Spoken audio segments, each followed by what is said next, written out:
आदरणीय अध्यक्षा महोदय, दिल्ली में कोई भी देश भर से अगर आता है या दुनिया से कोई भी आता है, वो दिल्ली के स्कूल देखने जाता है, दांतों तले उंगली दबा लेता है कि ऐसे भी सरकारी स्कूल हो सकते हैं। अस्पताल देखने जाता है, सरकारी अस्पताल, बड़ा आश्चर्यचकित होता है कि ऐसे भी सरकारी अस्पताल हो सकते हैं। मोहल्ला क्लिनिक देखने जाता है, फिर जनता से बात करता है तो जनता कहती है यहाँ पे 24 घंटे बिजली आती है और जीरो बिल आते हैं। लोग दिखाते हैं जीरो बिल। 75 साल हो गए आज़ादी को, आज तक देश में किसी भी राज्य में किसी के भी जीरो बिल नहीं आए। पहली बार जीरो बिल आ रहे हैं कि 24 घंटे बिजली आती है और जीरो बिल आते हैं। फिर जब वो दिल्ली में घूमता है तो सड़कों पे चारों तरफ गंदगी, कूड़े के पहाड़। बहुत दुख होता है कि हम दिल्ली को साफ नहीं कर पाए। बहुत मन होता है कि काश अगर हमारे पास एमसीडी होती तो हम दिल्ली को साफ कर देते। 15 साल से इनके पास एमसीडी थी, इन्होंने नहीं किया, और अब ये लोग चुनाव भी नहीं करा रहे। मतलब जो सरेआम गुंडागर्दी होती है, लफंगई होती है, वो मचा रखी है इन्होंने कि काम हम भी नहीं करेंगे और तुमको भी नहीं करने देंगे, और देखते हैं दिल्ली कैसे साफ होती है। दिल्ली वालों से बदला निकाल रहे हैं। एक इनके सीनियर नेता से मैं पूछ रहा था, मैंने कहा ये कोई इतनी बड़ी बात थोड़ी है दिल्ली को साफ करना, क्यों नहीं करते? कहते दिल्ली के सफाई कर्मचारी कामचोर हैं। बीजेपी वाले कहते हैं कि दिल्ली के सफाई कर्मचारी कामचोर हैं। दिल्ली के सफाई कर्मचारी कामचोर नहीं है, तुम चोर हो, तुम डाकू हो। पहले इसी तरह की गंदी भद्दी गालियां ये लोग टीचरों को दिया करते थे, सरकारी टीचरों को, डॉक्टरों को दिया करते थे। कहते थे दिल्ली के टीचर पढ़ाते नहीं है, निकम्मे हैं। टीचर आते हैं, पेड़ों के नीचे बैठे रहते हैं। वही टीचर हैं, हमने तो टीचर बदले नहीं। 60,000 टीचर हैं, वही टीचर हैं, हमने तो बदले नहीं, और इन्होंने क्रांति करके दिखा दी। वही डॉक्टर हैं, वो तो हमने बदले नहीं, इन्होंने हम क्रांति करके दिखा दी। एक बार एमसीडी हमारे हाथ में आ जाए, यही सफाई कर्मचारी है, पूरी दुनिया के अंदर ये सफाई कर्मचारी दिल्ली का नाम रोशन करेंगे।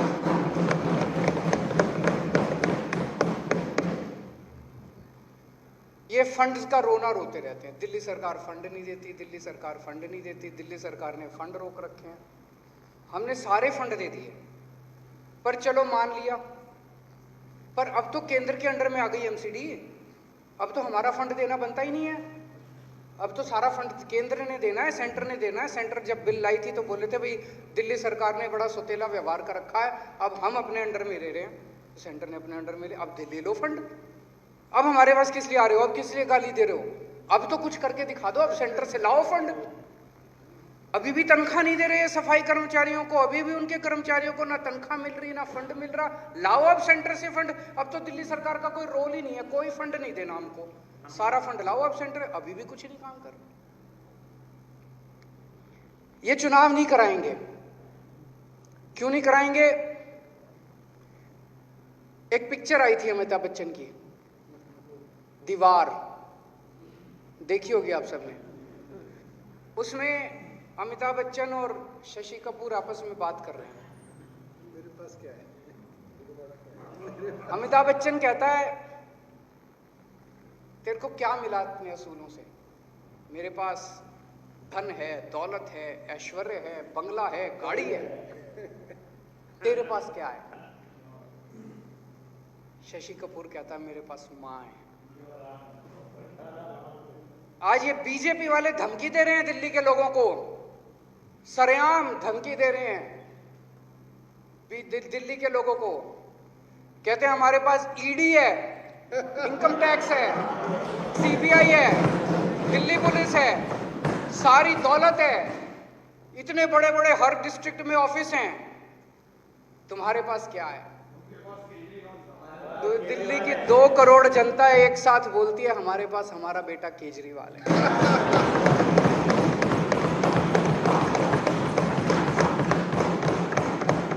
इसीलिए डरते हैं ये लोग।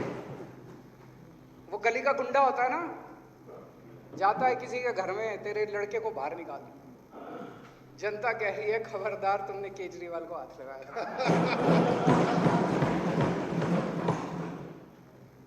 अपने बेटे से प्यार करती है जनता। घर का ख्याल रखा है मैंने एक अच्छे बेटे की तरह। उन बच्चों को, अपने भाई बहनों को पढ़ाता हूँ, अच्छी शिक्षा देता हूँ, घर में कोई बीमार हो जाए उनका इलाज कराता हूँ। इसलिए ये कभी चुनाव कराएंगे ही नहीं। इनको पता है कि दिल्ली की जनता हमेशा अपने बेटे और अपने भाई के साथ खड़ी होगी।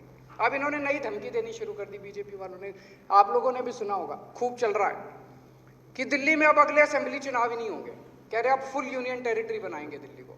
काफी चल रहा है आजकल कि फुल यूनियन टेरिटरी, अगले चुनाव ही नहीं होंगे। अब ये असेंबली खत्म, यूटी विद लेजिस्लेचर खत्म, अब अगला अमित शाह जी ने धमकी दिया।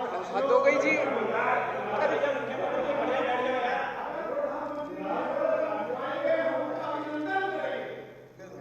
ये लो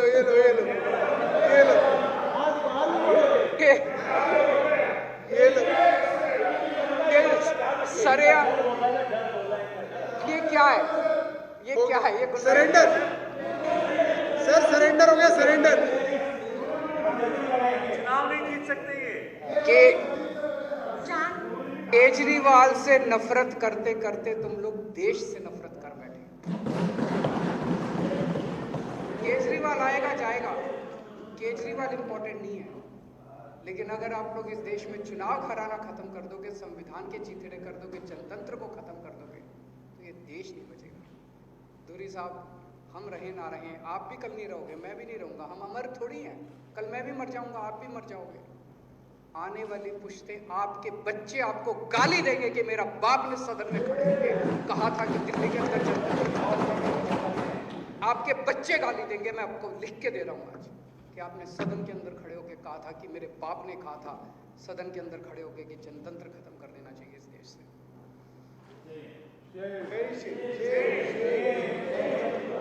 आज देश में हमारे कट्टर विरोधी भी खुलेआम, चाहे जो मर्जी कह लें, प्राइवेट में बैठो तो कहते हैं यार लोग तो ईमानदार हैं, कट्टर ईमानदार हैं लोग, भ्रष्टाचार नहीं करते, पैसे नहीं खाते। इनको ये चुभ रहा है बहुत बुरी तरह से। तो ये जबरदस्ती साबित करना चाहते हैं, नहीं ये भी चोर हैं, हमारे जैसे ही हैं ये जैसे हमें वैसे ही हैं। तो ये जबरदस्ती करना चाहते हैं। सत्येंद्र जैन को पकड़ लिया, बताओ, एक पैसे का भ्रष्टाचार साबित नहीं कर पा रहे। सबसे कट्टर, मैं समझता हूं वो देश के लिए काला दिन था जिस दिन सत्येंद्र जैन, जिसने इस देश को नहीं इस दुनिया को मोहल्ला क्लिनिक का कॉन्सेप्ट दिया।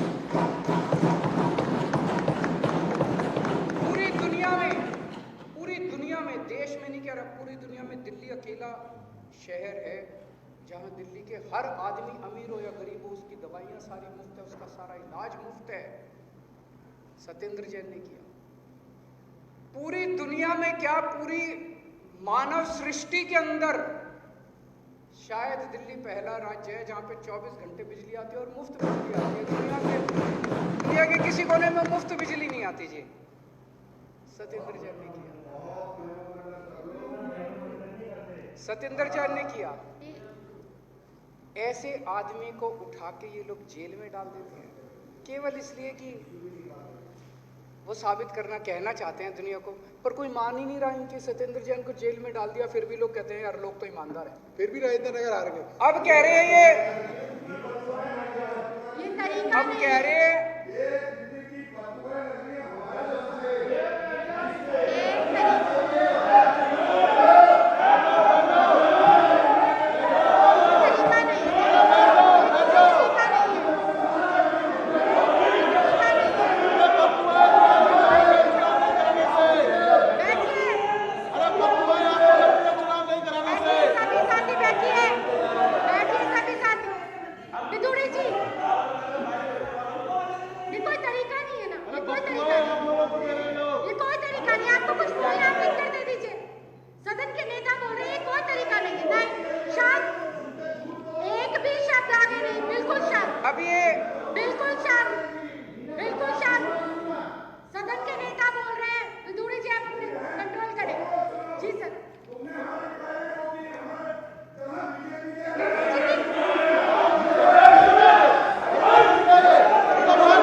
अब ये लोग धमकी दे रहे हैं कि अगस्त के अंत तक मनीष सिसोदिया को ये गिरफ्तार करेंगे।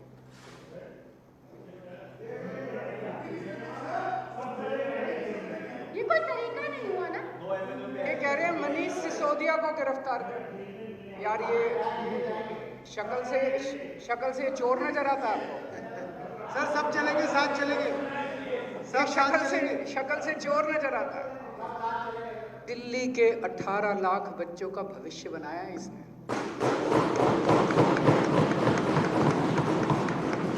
तुम लोगों की ओपन चैलेंज कर रहा हूं, तुम लोगों की कह रहे कितने 19 राज्यों में सरकारें हैं, तुम्हारे 19 राज्य एक तरफ, दिल्ली एक तरफ।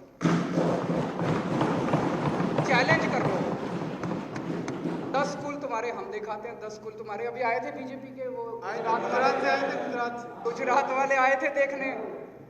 गुजरात वाले, गुजरात की एक 22 नेताओं की, बड़े बड़े नेताओं के, पूर्व शिक्षा मंत्री फलाना ढिमका, सारे बड़े बड़े नेता आए थे देखने गुजरात के। बोले हम पोल खोल के आएंगे। हमने स्वागत किया उनका, और स्वागत करके हमने कहा भाई आओ देखो। वो देख के आए खुद ही, हम नहीं गए उनके साथ, खुद ही देख के आए। फिर उन्होंने कहा 3 बजे आज प्रेस कॉन्फ्रेंस है, प्रेस कॉन्फ्रेंस करेंगे। फिर प्रेस कॉन्फ्रेंस भी नहीं की। फिर बोले ना यहाँ नहीं करेंगे, गुजरात जाके करेंगे। गुजरात जाके भी नहीं करी प्रेस को, कुछ मिला ही नहीं उनको, कोई कमी नहीं मिली। ऐसा आदमी जिसने 18 लाख बच्चों का भविष्य बनाया हो, उसको तुम भ्रष्टाचारी कहोगे और उसको जेल डालोगे, ये तो देश के लिए काला दिन होगा। और ये छोड़ो, पता नहीं हमारे अभी तक कितने 20-22 एमएलए को तो जेल भेज चुके। अब कुछ हमानत के खिलाफ भी नोटिस कर रखा है, आतिशी के खिलाफ भी नोटिस कर रखा है, कादियान के खिलाफ भी नोटिस कर रखा है, एफआईआर दर्ज कर रखी है 2-4 संजीव झा के खिलाफ, और एक और आ जाए मुकेश अहलावत के खिलाफ कर रखा है, और भी कई और कर लो गिरफ्तार। मतलब जब वो 22 नहीं टूटे, उनके जितने जजमेंट आए सारों में बरी कर दिया, और कोर्ट ने ऐसा लताड़ा इन लोगों को कि भाई ये क्या झूठे झूठे केस कर रहे हो, फिर भी अकल नहीं आई इनको, और कर लो। और अब तो इन्होंने हद कर दी। अभी तक तो ये मंत्रियों को और एमएलए को, अब हमारे कार्यकर्ताओं को इन्होंने, ईडी ने पिछले हफ्ते 3 दिन तक रोज 10-10 घंटे तक हमारे एक ऐसे कार्यकर्ता को सम्मन करके बुलाया जिसका नाम आप में से कोई नहीं जानता। मेरे को पता चला, मैंने पूछा भाई अपना ये कार्यकर्ता कौन है। 10-10 घंटे तक रोज ईडी ने बिठा के उसको इंटेरोगेशन करा। पता नहीं किसी फर्जी मामले में, सत्येंद्र जैन वाले किसी फर्जी मामले में कोई फर्जी मामला बना रखा है। ईडी के एक 10-10 घंटे बेचारे को ना खाने को दिया, ना पानी दिया। आज इस सदन के माध्यम से मैं अपने सारे आम आदमी पार्टी के एमएलए, मंत्री, सारे कार्यकर्ताओं को, जितने आम आदमी पार्टी के देश भर में कार्यकर्ता हैं, उनको मैं अपील करना चाहता हूं, अपने अपने घर में कह दो और तैयार हो जाओ जेल जाने के लिए।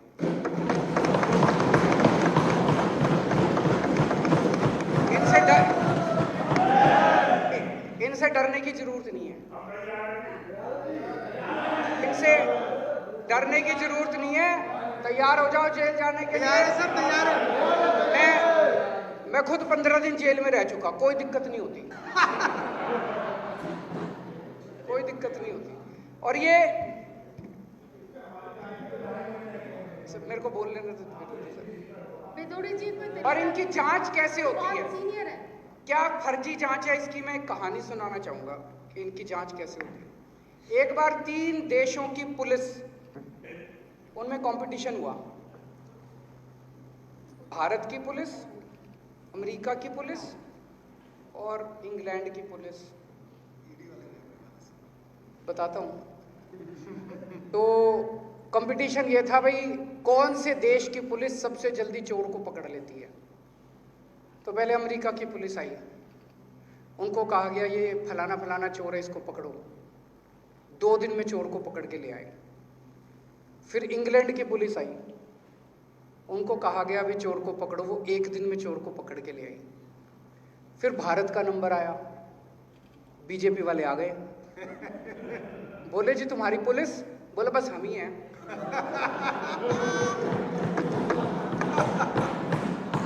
बोला हमारे यहाँ पुलिस कुछ नहीं है, बस हम ही हैं, सब कुछ हम ही हैं, बताओ कौन। तो उनको बोला भाई चोर पकड़ो, वो भी एक दिन हो गया, 2 दिन हो गया, 3 दिन हो गए, आए नहीं। तो सारे अमेरिका वाले, लंदन वाले, वो सारे ढूंढने निकले भाई कहाँ रह गए भाजपा वाले। तो देखा एक जगह एक आम आदमी पार्टी के कार्यकर्ता को पकड़ रखा और पीट के बोल रहे हैं बोल मैं चोर, बोल मैं चोर, बोल मैं चोर। ऐसे इनकी जांच होती है। दोस्तों, पूरे देश के अंदर आज एक एक करके सारे पार्टियां टूटती जा रही हैं, सारी पार्टियां झुकती जा रही हैं, सारी पार्टियां गिरती जा रही हैं। इन्होंने सबको तोड़ लिया। आज पूरा देश आपकी तरफ देख रहा है, पूरा देश आम आदमी पार्टी की तरफ देख रहा है। केवल आम आदमी पार्टी है, आम आदमी पार्टी अकेली है जिससे इनकी पैंट गीली होती है। केवल आम आदमी पार्टी है जिससे इनके टॉप के दोनों नेता डरते हैं। तुम सारे मत टूटना किसी भी हालत में। अभी मैं गुजरात से वापस आ रहा था, मेरे बगल में एक आदमी बैठा था, गुजरात का था। उसने मेरा हाथ पकड़ लिया कस के और मुझे कहता है कि सर कुछ भी करो, गुजरात को बचा लो इनसे। मैं सोच रहा था कि कितनी उम्मीद है लोगों को हम लोगों से, कितनी ज्यादा। मैंने उसको बोला यार तुम लोग कुछ क्यों नहीं करते? कहता सर सारे डरे हुए हैं, सब डरे हुए हैं, किसी की हिम्मत नहीं होती इनके खिलाफ बोलने की, सबको डरा रखा है। आज का ये दौर जो चल रहा है हमारे देश के अंदर, ये इतिहास में काले अक्षरों से लिखा जाएगा। और जब ये इतिहास के अंदर काले अक्षरों से लिखा जाएगा, उस वक्त तुम लोगों का नाम स्वतंत्रता सेनानी के रूप में लिखा जाएगा। उस वक्त सतिंदर जैन का नाम स्वतंत्रता सेनानी, मनीष सिसोदिया का नाम, संजीव झा का नाम, जितने तुम जेल गए हो सबका नाम। आज के जमाने के तुम सारे भगत सिंह हो, मरने के लिए, कटने के लिए तैयार रहना।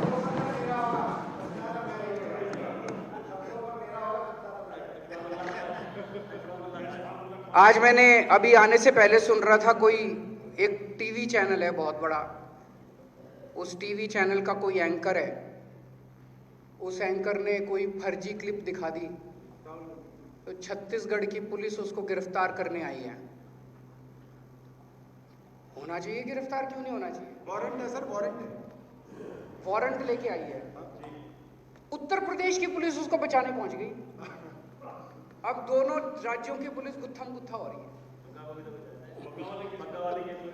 बताओ ये क्या हाल बना दिया देश का। चाइना से लड़ाई नहीं होती तुमसे, अपने देश के अंदर एक राज्य की पुलिस दूसरे राज्य की पुलिस से इन्होंने लड़ा। पंजाब की पुलिस दिल्ली से एक अपराधी को पकड़ने के लिए आई, दिल्ली पुलिस उसको बचाने पहुंच गई। तो ये क्या हाल बना दिया, एक राज्य की पुलिस दूसरे राज्य, हम सारे आपस में लड़ेंगे क्या बैठ के? लोग आपस में बढ़ लड़ेंगे, पुलिस इसकी पुलिस उससे लड़ेगी। अरे यार सारे मिलके चाइना से लड़ो ना। चाइना हमारे देश के अंदर घुस गया, उसको बाहर भगाते हैं सारे मिलके, बीजेपी वाले, कांग्रेस वाले, आम आदमी पार्टी, सारे इकट्ठे हो जाओ। तो सारे आपस में लड़ेंगे तो कैसे?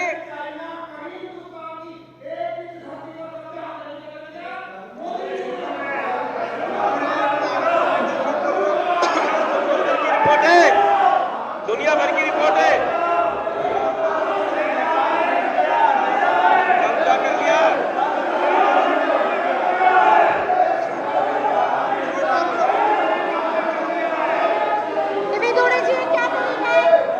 विदुड़ी जी झूठ बोल रहे हो, झूठ बोल रहे हो विदुड़ी जी। चाइना ने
वाजपेयी जी।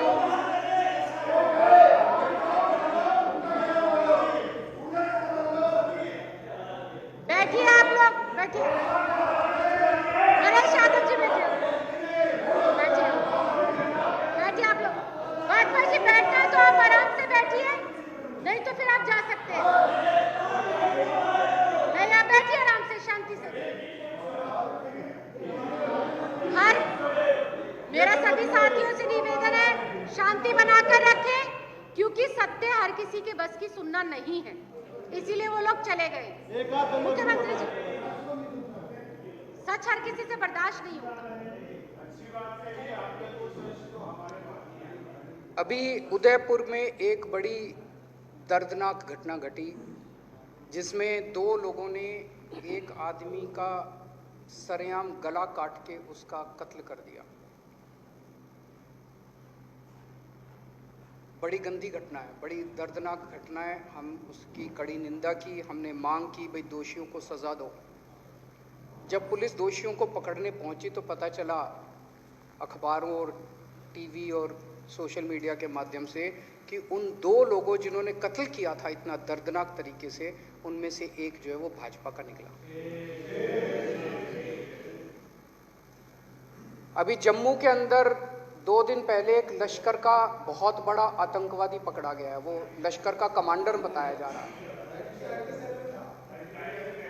वो बताते हैं कि भाजपा का एक वरिष्ठ नेता निकला।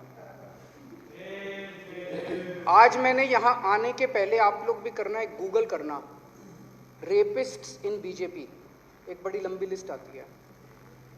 बीजेपी के अंदर कौन कौन बलात्कारी हैं, उनकी लंबी लिस्ट आती है। तो मैंने आप लोगों की कईयों की पुलिस वो देखी थी, प्रेस कॉन्फ्रेंस वगैरह, आप लोग कहते थे बीजेपी लुच्चे, लफंगे, गुंडे, मव्वाली, बलात्कारियों की पार्टी है। इसमें अब आतंकवादी भी शामिल हो रहे हैं। पूरे देश में इन्होंने बड़े बड़े जिला ऑफिस खोले हैं। अब समझ में आया किस लिए खोले हैं। कहीं किसी जिले में कोई अपराध हो जाए, मैं आपको गारंटी दे रहा हूं, सबसे पहले अगर वहां की पुलिस इनके जिला ऑफिस पे रेड मार दे, अपराधी वहीं मिलेगा, वहीं मिलेगा आपको अपराधी। कहीं कोई बलात्कार हो जाए, बीजेपी में मिलेगा। कहीं कोई मर्डर हो जाए, या तो बीजेपी का हो गया, बीजेपी में जाके शामिल हो जाएगा। अभी थोड़े दिन पहले सिंगापुर के एम्बेसडर मेरे से मिलने के लिए आए। उन्होंने कहा जी आपने दिल्ली के अंदर बहुत शानदार काम किया है। उनको सारा काम पता था अपना। उन्होंने बिजली, पानी, शिक्षा, स्वास्थ्य, स्कूल, अस्पताल, सबका जिक्र किया। उन्होंने कहा जी आप सिंगापुर सरकार की तरफ से मैं आपको इनवाइट करता हूं, आप सिंगापुर आएं, और सिंगापुर में हमने दुनिया भर के सारे शहरों के मेयर, मुख्यमंत्री अलग अलग शहरों के बुला रखे हैं आपको सुनने के लिए। आप वहां आएं और बताएं कि आपका दिल्ली मॉडल क्या है। मैं समझता हूं ये तो देश के लिए गर्व की बात है।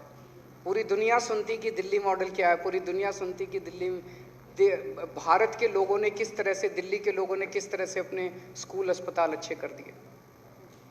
इन्होंने मेरी सिंगापुर वाली फाइल रोक के बैठ गए, सिंगापुर नहीं जाने दे रहे। ये केजरीवाल से नफरत करते करते इस देश के साथ नफरत करने लग गए कि पूरे दुनिया के अंदर भारत का नाम नहीं होना चाहिए किसी भी हालत में, हर चीज में। मिलेनिया ट्रंप आई, मिलेनिया ट्रंप ने भी सुना था वहां पे कि इंडिया के अंदर दिल्ली में सरकारी स्कूलों में बहुत अच्छा काम हुआ है। मिलेनिया ट्रंप 2 साल पहले डोनाल्ड ट्रंप जब आए थे, उनके साथ उनकी धर्मपत्नी मिलेनिया ट्रंप भी आई थी। मिलेनिया ट्रंप ने आके बोला मैं तो दिल्ली सरकार के स्कूल देखूंगी। तो मोदी जी ने बहुत समझाया, बहन मान जा, तेरे को मैं अच्छा प्राइवेट स्कूल दिखा देता हूं। नहीं मानी, बोले तेरे को मैं केंद्र सरकार का कोई स्कूल दिखा देता हूं, हमारे दूसरे कोई राज्यों का स्कूल। नहीं मानी, बोली मैं तो केजरीवाल के स्कूल में जाऊंगी। अच्छी बात है, देश का नाम होता है। पर ये मेरे को पिछली साल कोपेनहेगन में बुलाया गया कि भाई दिल्ली ने प्रदूषण के ऊपर अच्छा काम किया। मैं ये नहीं कह रहा प्रदूषण सारा कंट्रोल हो गया, अभी बहुत काम करना है, लेकिन पहले जो हालत थी उससे काफी सुधार हुआ है। हम ठीक दिशा में जा रहे हैं, अभी और समय लगेगा। 70 साल का इन्होंने जो बेड़ा गर्क किया है वो 5 साल में खत्म नहीं हो सकता, अभी कर रहे हैं। लेकिन उनको पता चला, दुनिया को पता चला भाई दिल्ली में प्रदूषण पे अच्छा, उन्होंने मेरे को बुलाया, इन्होंने जाने नहीं दिया। ये बड़े दुर्भाग्य की बात है, देश के लिए दुर्भाग्य की बात है कि ये किस तरह से, मुझे लगता है कि 75 साल के भारत में पहली बार ऐसा हुआ कि कोई प्रधानमंत्री किसी मुख्यमंत्री को जाने से, विदेश जाने से रोकता है। तो दोस्तों, ये जो अभी हमारे सामने रेजोल्यूशन है, मैं इसका समर्थन करता हूं कि एमसीडी में जल्दी से जल्दी चुनाव होने चाहिए। पर मैं भी ये कह दूं, ये कराने वाले नहीं है, हमें कोर्ट जाना पड़ेगा और कोर्ट जाएंगे और चुनाव टाइम पे करवा के रहेंगे।